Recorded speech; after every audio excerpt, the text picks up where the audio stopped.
Welcome to our channel. Today we how to increase deployment speed with CircleCI, complete guide step by step clearly.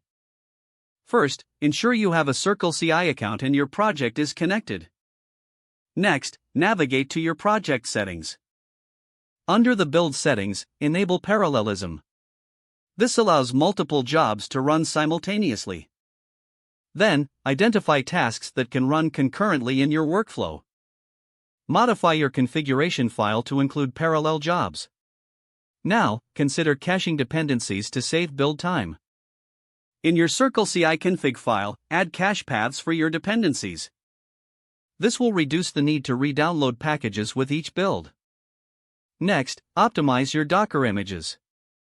Use multi-stage builds to keep your images lightweight. This reduces the time needed to pull images during deployment. You can also implement workflows to better organize your jobs. Set up different workflows for testing and deploying. This separation can help streamline your process. Next, use the CircleCI API for automated triggers. This will allow for quicker handoffs between stages. Analyze your build metrics to identify bottlenecks. Finally, continuously iterate on your process. Regularly review and adjust your configuration for improvements. By following these steps, you can significantly increase your deployment speed with CircleCI. If the page does not load, refresh the browser or try again in a private or incognito window.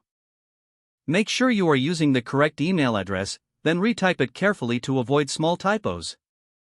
If your password is not accepted, use the reset option and create a new strong password you can remember.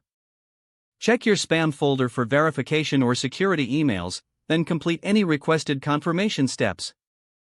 Enable two-factor authentication if available to improve account security and reduce unauthorized access risk.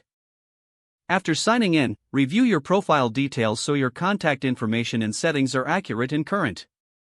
If you see an error message, note it down and try again after restarting your device and internet connection.